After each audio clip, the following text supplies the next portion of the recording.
warahmatullahi wabarakatuh. Perkenalkan, saya Fitria Saswita, salah satu mahasiswa PPG Angkatan 2 tahun 2023 di Universitas Muhammadiyah Surakarta. Pada kesempatan kali ini, saya akan menampilkan video pembelajaran untuk memenuhi persyaratan uji kinerja PPG dalam jabatan dengan materi cerita pendek pada kelas 11 IPS 1 di SMA 4 Kota Solo, Kecamatan Tanjung Harapan, Sumatera Barat. Selamat menyaksikan.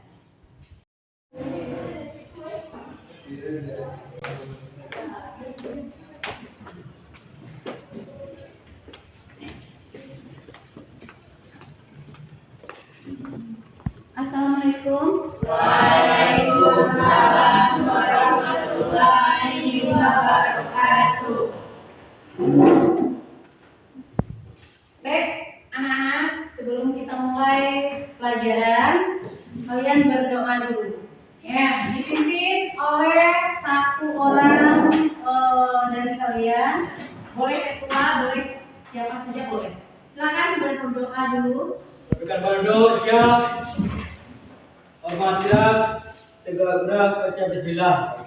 Bismillahirrahmanirrahim. Rabbi sholli sadri wa yassir li amri wahlul 'uqdatam min lisani yafqahul qawli. Amin.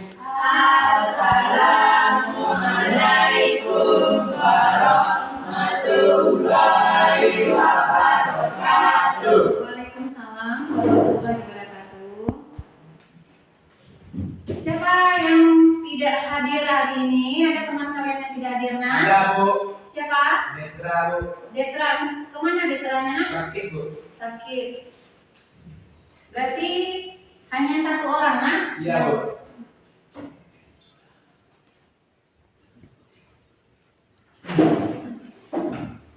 Dan bagaimana kabar kalian hari ini? Sehat. Alhamdulillah. Kita mulai lagi pelajaran bahasa Indonesia. Sebelum kita mulai belajar bahasa Indonesia, karena hari udah tengah hari, untuk merelakan kalian, kita menyanyikan lagu nasional. Yaitu apa lagu yang kalian sukai, nak? Nasional? Berkibarlah benderaku. Baik. Ibu harap kalian semuanya berdiri ya, nak, untuk menyanyi. Kita berdiri.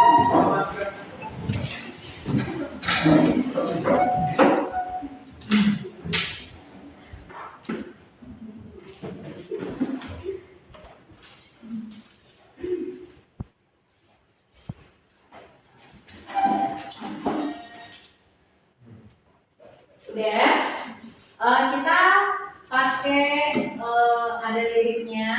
Jadi yang tidak hafal, tolong lihat ke depan ya, nak, ya. Kita mulai.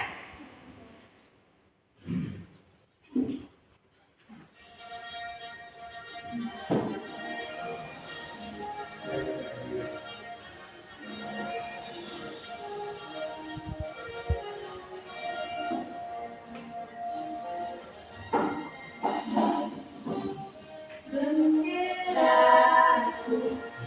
suci ada di seluruh lama suci ada perwira di seluruh bangsa Indonesia.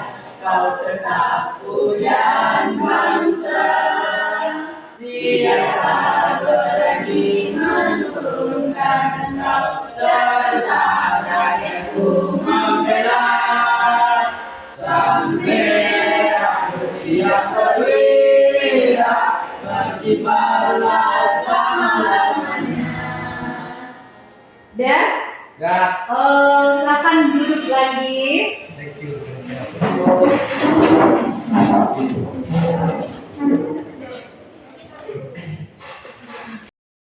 Udah.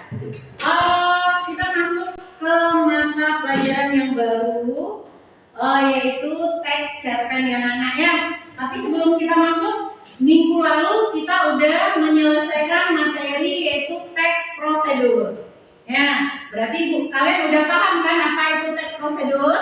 Paham. Jadi dengan belajar teks prosedur tersebut, kalian tahu langkah-langkah dalam suatu proses yang ingin kalian lakukan. Contohnya saja nanti kalian membuat nasi goreng. Kan itu ada langkah-langkahnya. Kalian udah paham? Ya, bikin yang sederhana aja. Apa yang sederhana? Membuat teh. Ya, jadi itu secara sederhana bikin teh, kopi. Ya, jadi dengan mempelajari teks prosedur, kalian akan paham dengan langkah-langkah sesuatu yang akan kalian kerjakan. Paham, nak? Baik. Jadi untuk hari ini kita masuk ke pelajaran teks cerpen. Ya, jadi mata pelajaran baru yang minggu kemarin udah selesai ya, nak ya. Kita masuk ke teks cerpen. Sebelum kita mengetahui apa itu cerpen, kalian harus tahu dulu KD kita apa, yaitu menganalisis unsur-unsur pembangun cerita pendek dalam buku kumpulan cerita pendek. Terus yang kedua yaitu mengonstruksi sebuah cerita pendek dengan memperhatikan unsur-unsur pembangun cerpen, memperhatikan aspek. Itu KD teks cerpen. Tujuannya lagi, tujuan dari pembelajaran cerpen ini yang pertama apa tujuannya? Yaitu siswa peserta didik dapat menganalisis unsur intrinsik cerpen. Jadi setelah ibu menerangkan nanti, kalian harus tahu unsur-unsur intrinsik cerpen. Itu tujuan yang pertama. Tujuan yang kedua yaitu peserta didik dapat menganalisis unsur ekstrinsik teks cerpen dengan tepat. Ya, nanti kalian harus tahu unsur-unsur intrinsik itu apa, unsur-unsur ekstrinsik itu apa. Ya, itu unsur-unsur yang ada di dalam cerpen. Lanjut lagi nah, setelah kalian tahu KD dan tujuan, kita masuk lagi apa itu cerpen. Apa itu cerpen? Coba Gina, apa itu cerpen? Merupakan suatu karya sastra dalam bentuk tulisan yang mengisahkan tentang sebuah cerita fiksi lalu dikemas secara pendek, jelas dan ringkas. Cerpen biasanya hanya mengisahkan cerita pendek tentang permasalahan yang dialami satu tokoh saja. Ya bagus. Ya, berarti kalian udah tahu apa itu cerpen. Ibu ulang lagi ya dari ringkasan teman kalian. Cerpen yaitu merupakan suatu karya sastra. Ya, dalam bentuk tulisan. Ya, yang mengisahkan tentang sebuah cerita fiksi lalu dikemas secara pendek. Itu dia. Kita juga bisa membuat cerpen tentang diri kita. Ya, secara kalian membuat kisah kalian dengan teman, bagaimana kalian kehidupan kalian di rumah, boleh. Itu secara singkat, itu yang namanya cerpen. Hanya ada satu tokoh. Tokoh itu peran utama. Pembantunya juga ada. Kalau kalian tidak bisa main sendiri, ya pasti ada tokoh yang lain. Paham tentang teks cerpen ini apa nak? Kita lanjut lagi terus. Sekarang kita lihat lagi ciri-ciri teks cerpen. Ada 9 ciri-cirinya. Yang pertama apa? Hanya satu peristiwa fenomenal saja yang diceritakan. Ya, hanya satu peristiwa atau hanya satu tema saja. Ya, itu perbedaannya pada novel. Kalau novel itu banyak peristiwa. Ya, ada yang pernah membaca cerpen? Pernah? Nah, itu dia. Bedanya kalau novel itu panjang ceritanya, makanya dia banyak fenomena. Kalau cerpen hanya satu, itu yang pertama ciri-cirinya. Yang kedua, hanya memunculkan satu alur tunggal. Contohnya bisa alurnya maju atau alurnya mundur. Ada bisa di cerpen alurnya campur. Nah, Tidak. biasanya alur campur pada apa terdapat? Novel. Novel itu ceritanya bolak-balik. Ya, sekarang, terus dia bercerita masa depan, masa lalu, kembali lagi kepada masa depan. Itu dia, makanya alur pada novel itu alurnya campur. Tapi pada cerpen hanya alurnya satu tunggal, yaitu kalau tidak maju mundur. Yang kedua, yaitu pada umumnya berkisar hanya 10.000 kata, tidak lebih, atau hanya 5 sampai 10 halaman. Pada novel ada segitu, nah? Ada 5 halaman? Tidak. Novel itu ada ratusan atau puluhan. Ya, itu perbedaan ya. Jadi kalian harus ingat juga, Ibu menerangkan langsung perbedaan cerpen dengan novel. Jadi kalian akan paham nanti, oh cerpen begini, novel begini. Terus lanjut lagi yang keempat, bersifat fiktif. Dia hanya bersifat khayalan. Boleh juga kalian menceritakan tentang kehidupan kalian sehari-hari. Lanjut lagi yang kelima, tidak menggambarkan semua tokoh. Ya, pada cerpen karena dia pendek itu tidak menceritakan semua tokoh. Dia hanya fokus kepada tokoh utama. Terus lanjut yang keenam, terdapat konflik.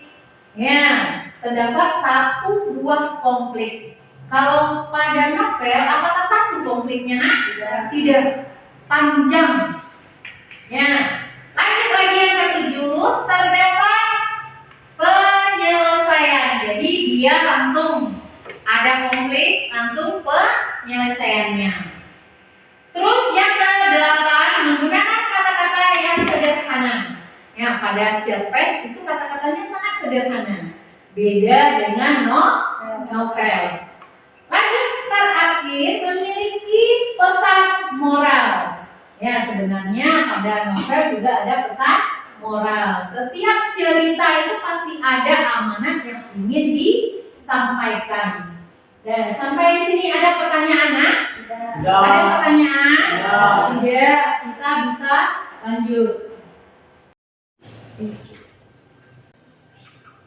Dan kalian udah tahu itu ciri-ciri cerpen. Sekarang kita masuk lagi unsur-unsur yang ada di dalam cerpen. Unsur-unsurnya ada berapa, nak? Dalam cerpen? Ada berapa unsur dalam cerpen? Itu unsur apa yang 7?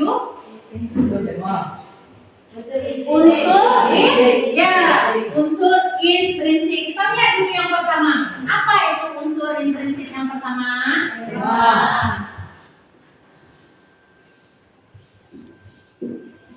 Ini yang pertama ya.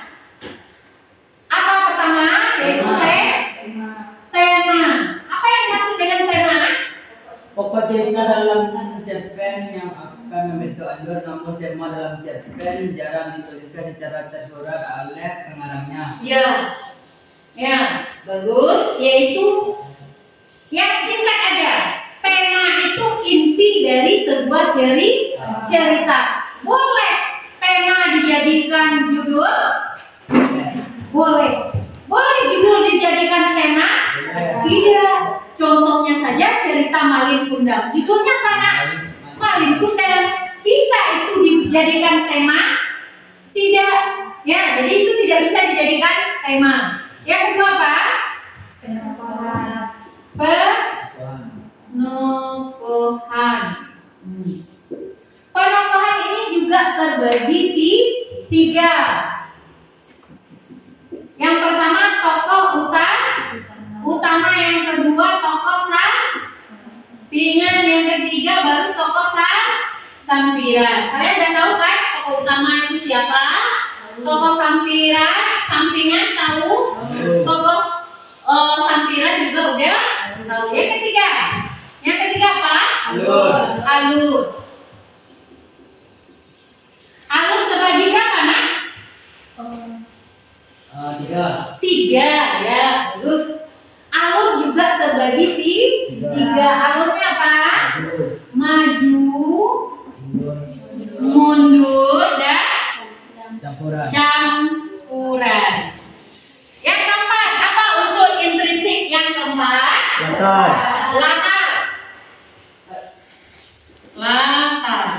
latar juga terbagi di 3. Apa yang pertama latarnya? Tempat. Waktu.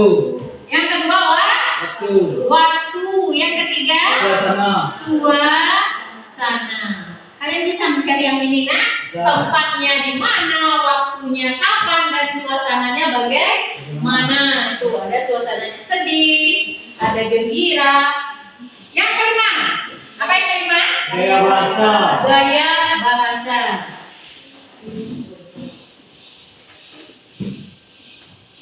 Atau majas sama. Ya, ini gaya bahasa ini banyak. Personifikasi, hiperbola.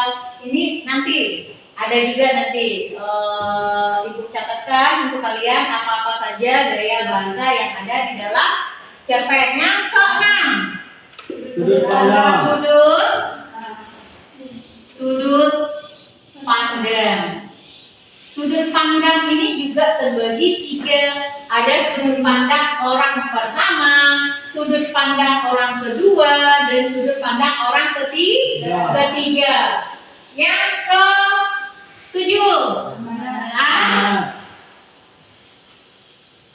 apa itu amanah? Pesan yang ingin disampaikan oleh penulis.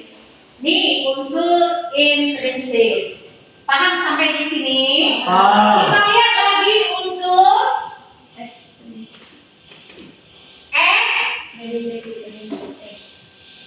ekstrinsik.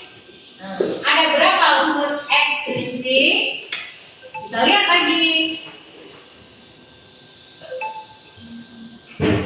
Itu dia unsur ekstrinsik. Apa yang pertama unsur ekstrinsik? Latar belakang masyarakat atau penulis. Yang kedua, nilai yang terkandung dalam yang kedua, yang di atas latar belakang penulis. Yang kedua keadaan zaman. Ya, yang ketiga baru nilai-nilai yang ada di dalam cerpen. Tahu kalian nilai-nilai apa aja yang ada di dalam cerpen? Yang pertama apa nilainya? Agama, ya. Bagaimana kalian menentukan adanya nilai agama di sana? Ya, kalau agama Islam ada di dalam cerita itu, ya dia misalnya dia mendengar azan, ceritanya tentang Islam. Terus yang kedua apa nilainya? Sosial. Ini nilai ini yang berbaur dengan masyarakat. Yang ketiga nilai apa? Moral. Nilai moral ini pasti tetap ada. Ini berkaitan dengan tingkah laku tokoh. Yang keempat, apalagi yang keempat, nilai apa?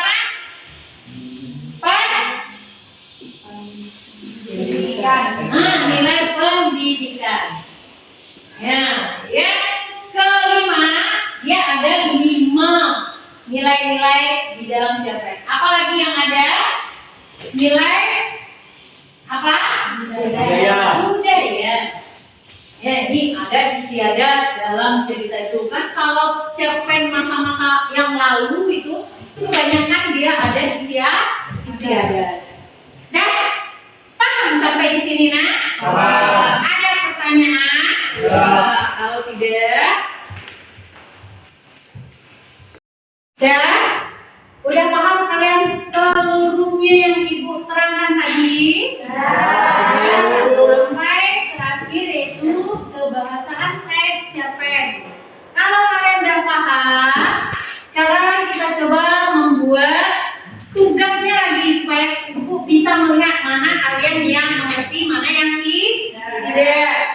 Ya, ini LKPD kalian nanti buat di sini ya, nak ya.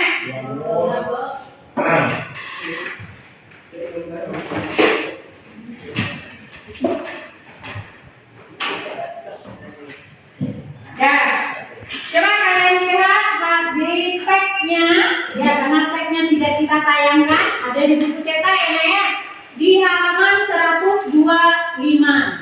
Ya, kalian buka, itu udah ada setiap kelompok ya. Kalian kan udah duduk per kelompok, jadi aku nggak membagi kelompok lagi karena kalian udah duduk. Ya, kita ada 3 kelompok. Jadi setiap kelompok tugas kalian yaitu mencari unsur intrinsik cerpen. Apa judulnya, nak? Apa judul cerpennya?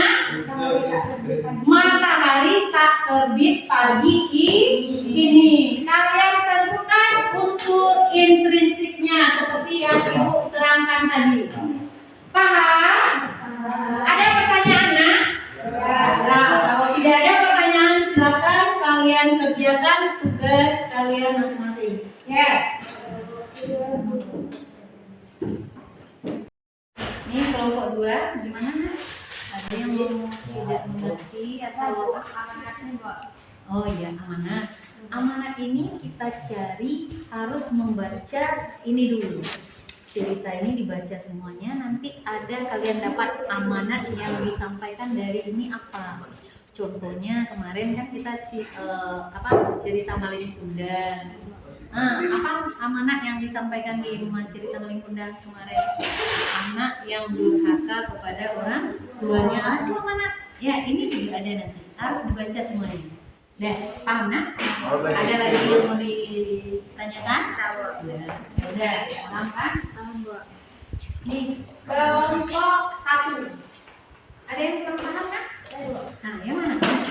Tema boleh dijadiin judul. Tema tidak boleh. Ya, tema boleh masuk ke dalam judul, tapi judul tidak boleh dijadikan tema. Tema ini kalian baca dulu akan dapat inti yang dibicarakan di sana apa. Ya, pokok pembicaraannya tentang apa, itu tema. Dah paham, nak? Ada lagi yang mau ditanyakan? Nah, kalau tidak silakan dikerjakan. Kelompok 3. Bagaimana, ada siap? Belum, Bu. Belum. Ada yang kurang mengerti, nak? Ada, Bu. Apa? Suasananya dari mana kita bisa mengetahui senang atau sedih? Nah, suasana itu dapat kita ketahui, ya sama kita baca dulu. Nanti di sana kalau ceritanya sedih pasti ada kata-kata yang menyatakan kalau suasananya lagi sedih. Contohnya dia lagi berduka, terus dia menangis di sudut rumah. Nah kan ceritanya berarti dia ceritanya sedih. Kalau dia gembira, misalnya dia menari, mendapatkan misalnya contohnya berita gembira dari neneknya mau pulang, dia berteriak senang. Nah, itu suasananya gembira. Udah bisa menentukan, nak? Ada lagi yang lain yang mau ditanyakan? Enggak, Ya udah, kalau tidak silakan kerjakan. Ada yang mau ditanyakan setiap kelompok lagi?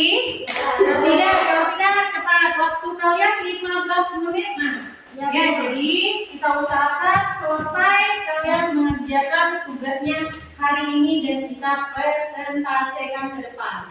Ya, paham? Ya. Baik, waktu kalian udah habis ya, nak ya? Udah selesai semuanya?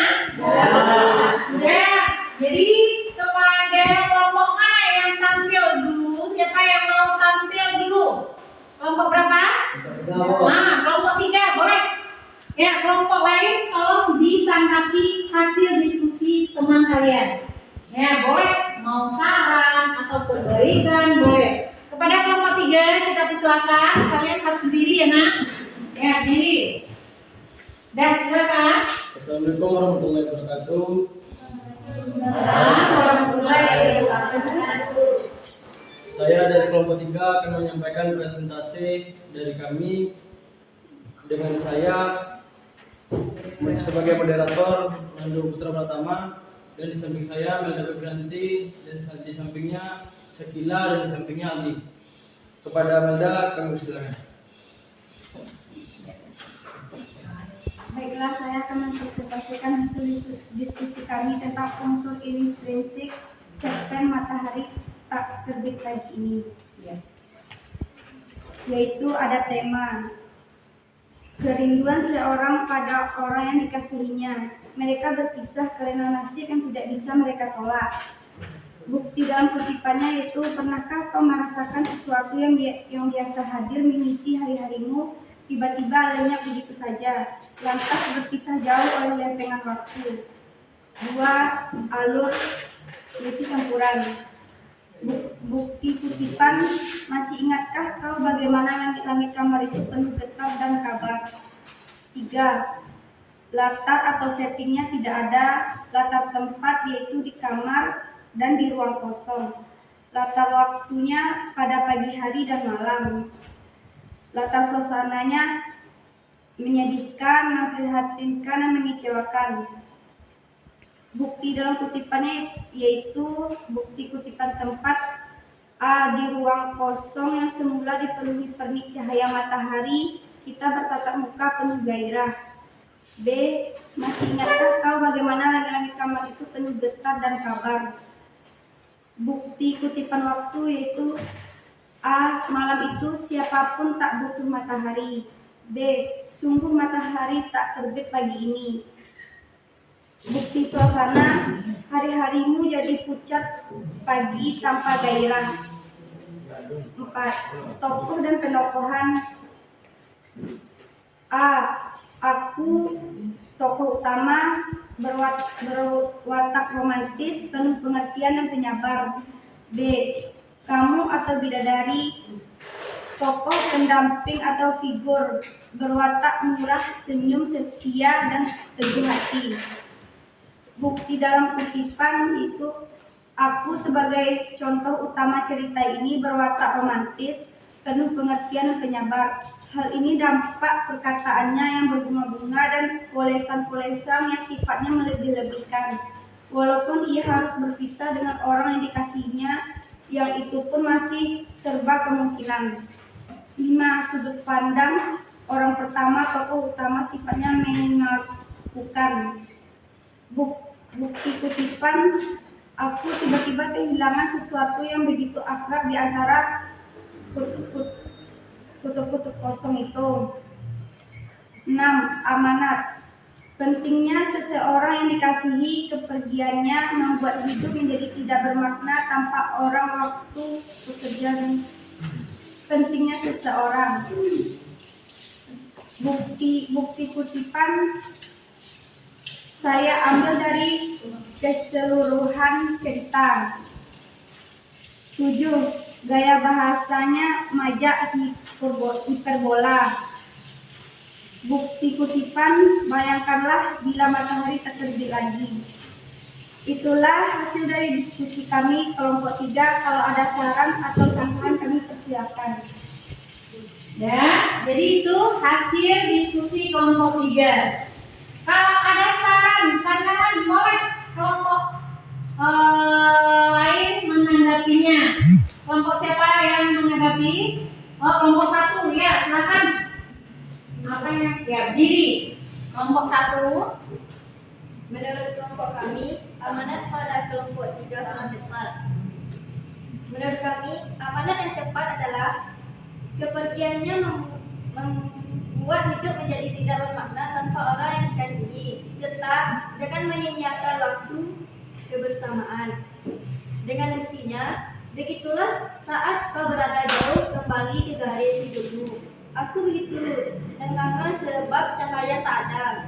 Memang tak pernah matahari tak terbit menurut ini, tapi bagi kita, kalau berada jauh, keadaan begitu gelap dan sunyi tiba-tiba. Kita merasa ada yang terenggut tanpa sengaja, merasa ada yang menginjak jauh di tanah. Itu tanggapan dari kelompok 1. Gimana kelompok 3? Setuju. Setuju dari pendapat kelompok 2? Setuju. Dia setuju. Jadi ada kelompok lain lagi yang menanggapi? Tidak, berarti kelompok 3 menyelesaikan tugasnya atau LKPD-nya dengan baik. Hanya ada sedikit kekurangan.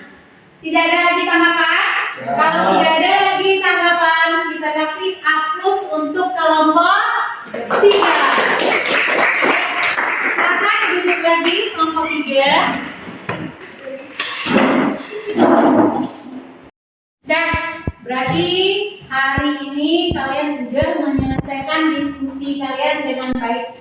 Enak ya? Jadi kalian sudah mengerti cara menentukan unsur-unsur intrinsik sebuah cerpen. Ya, bagus. Jadi kalian telah selesai membuat tugas kelompok kalian.